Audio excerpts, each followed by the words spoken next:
The NBA is absolutely not in the position it wants to be in right now. Which may be an odd thing to say because they are at least playing right now and they're on TV, making money for the league and creating some interesting games, including some that happened very recently. And yet, if you look at the NBA right now as a whole, you're going to notice some very serious problems that might just hinder the league as it goes forward. Allow us to show you why the NBA has a big problem right now. Be sure to like the video and subscribe to the channel. Number 7. The lack of a cooldown. So let's start off with something that was pretty obvious from the get-go, the start of the NBA season in terms of timing. Due to the global pandemic, the NBA season was halted in March 2020 and didn't resume until late August and early September via moving all the viable playoff teams to the newly made NBA bubble in Orlando, Florida. Then, after quarantine and other procedures were held, the season restarted, which was great and it undoubtedly worked because there were no virus cases in the bubble. However, by the time the NBA season ended, it was already October 11th, so many people wondered when the next NBA season would start, if it would start at all due to the pandemic still raging in the United States. The answer to that question was yes, it would start, and it would start really soon, because they started the next season before Christmas and were determined to go and get as many games in it as possible. This meant that many teams didn't even have 3 months to cool down, heal, and build themselves back up before the NBA season continued. Usually they have between 4 to 5 months depending on how far you go into the playoffs. But not in this case, as there were play-in games before the playoffs and then the playoffs themselves. There were rumors that many NBA players would sit out that first month in order to heal themselves, but that didn't happen for one reason or another. But the cost of this move is still being felt, especially in regards to one team. Number 6. The Miami Heat struggles. The Miami Heat were very much the team that no one expected to do well, and yet they did. Headed up by Jimmy Butler, who no one expected to be as good as he was last season, the Heat blasted through the bubble playoffs and beat big squads like the Milwaukee Bucks and the Boston Celtics to go and face the Miami Heat in the NBA Finals. Despite a good effort, injuries hurt their chances and they lost in 6 to the Lakers.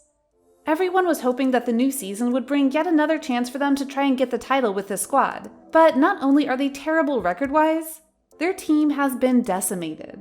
Between injuries, like one to Jimmy Butler among others, and the pandemic, which we'll get to, the Heat have been cycling through rotations in order to have a squad that can go on the court. They absolutely needed that rest to go and save themselves, but they didn't get it. And as of right now, they have one of the worst records in the league. Think about that. The team that went to the NBA Finals is now one of the worst teams in the NBA. That's not good. Number 5. The pandemic inconsistencies. You likely already know about this one because it's a dominating presence in the NBA right now. As noted before, to combat the global pandemic and ensure an end to the NBA season, the NBA wisely set up a bubble in Orlando, Florida, and had some of the highest security measures and restrictions to ensure that players, coaches, reporters, and so on didn't get infected. The book of rules was so thick that even the players couldn't understand all that was being talked about, which actually is a good thing when you think about it because that meant they were trying to cover all the bases. However, with the new season, things are not only much more lax, it's almost insulting how lax it is. Because we haven't even had 2 months of play and multiple teams have been hit hard by the virus, including the Heat as mentioned previously, the Philadelphia 76ers who literally went and played a game with just 7 players active. Do we need to say why that's a bad thing? And so on. And what's worse, unlike the bubble, the NBA players are very much to blame for some of the spread. James Harden infamously went to a strip club without a mask on and happily filmed it. Kyrie Irving went to a party with a bunch of unmasked people, and so on and so forth. The lack of control over the players is hurting the league, and if this goes wider, which is honestly a little shocking that it hasn't, it could well and truly cause a shutdown. You know, if management actually allows that to be an option. Number 4. Adam Silver. You know it's bad when one of your biggest problems in the season is your commissioner. NFL fans will say that they have the worst leader via Roger Goodell, but there's no one denying that the NFL actually took drastic steps to try and limit the virus spreading, outside of 1 or 2 bad moves that were very obvious, including banning players from playing should they even break one rule and shutting down whole facilities. In contrast, NBA Commissioner Adam Silver has been working very hard to keep the NBA going no matter what. Which at first sounds fine until you realize all the risk he and his team are taking and how they're showing a lack of care about teams and players to get this done. For example, remember the 76ers playing with just 7 players? That happened because Adam Silver wouldn't postpone or cancel that game. Coach Doc Rivers was furious at this because that's unfair to them in all the ways that matter. What's more, Silver is putting out very stupid rules that contradict what is going on in the game. For example, players can't trash talk each other face to face on the court, but they can't chat after the game. They can't fist bump one another, but they can play in close proximity, do hard fouls, block shots, and rough up other players no problem. Adam Silver has been adamant that they won't shut down the league barring the worst case scenario happening. Which is sad because we're already on our way to that, especially with one major factor that could bite them in the end. Number 3. Postpone games. To be fair, both the NFL and the NBA have postponed games during their current seasons. And in regards to the NFL, they did play all those postponed games and didn't have to cancel one, which is a credit to them making the schedule work for them. The problem, though, is that the NBA has had to postpone game after game, and it's unclear how they're going to make them all up without hurting the teams. For example, in the Western Conference, the Los Angeles Lakers have played 20 games so far at the making of this video, but the Memphis Grizzlies have only played 13.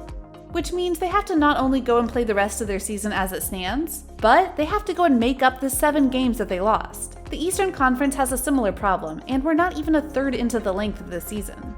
If NBA games keep getting postponed, they're either going to have teams do back-to-back games or play numerous games during a week to make it up.